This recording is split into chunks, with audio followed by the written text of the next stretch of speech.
Just finished the 4th marathon on the Europe side. We're gonna wake up in 9 hours. We have the 5th marathon on the Asian side here in Istanbul. That was the hardest one for me. I think the sleep deprivation was the hardest element of all the crazy combination of elements for me. Okay, I'm awake. I'm not up, but I'm awake.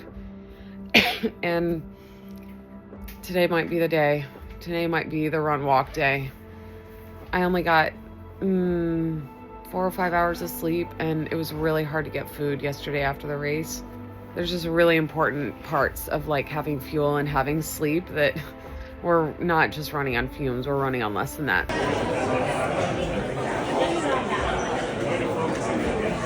I really had a moment this morning. They were taking away breakfast and I hadn't eaten this morning. We're on the bus waiting to go to marathon number 5, and I'm starting to perk up a little bit compared to right early this morning. I'm gonna take a little bit of caffeine before we get started and just kind of hope for the best. It's definitely gonna be one of the rough ones.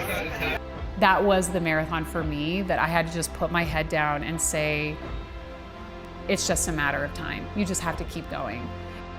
But this one, I was so low and it was so difficult that I just thought, don't count the laps, don't count the miles, don't think about the pace, just look at the shoes ahead of you and just follow until they stop. And it just became that simple for me. It was that hard to get through it. One of the starkest contrasts from being in New York at the New York City Marathon to then being at this 777 challenge is that so much of I'm tough, I've done hard things, but I also have an enormous amount of support when I do these races. There's a whole team of people 2 steps ahead of us, like clearing the way, and then there's a team 2 steps behind us kind of sweeping up. And so we're in a little bit of a bubble for sure. My experience with this 777 challenge was like, we're just throwing you out into an ocean full of sharks and you gotta swim in that direction. It was hard for me to keep my attitude in check at several points because I am so used to having people there shepherding my experience and kind of helping me if I have any friction along the way.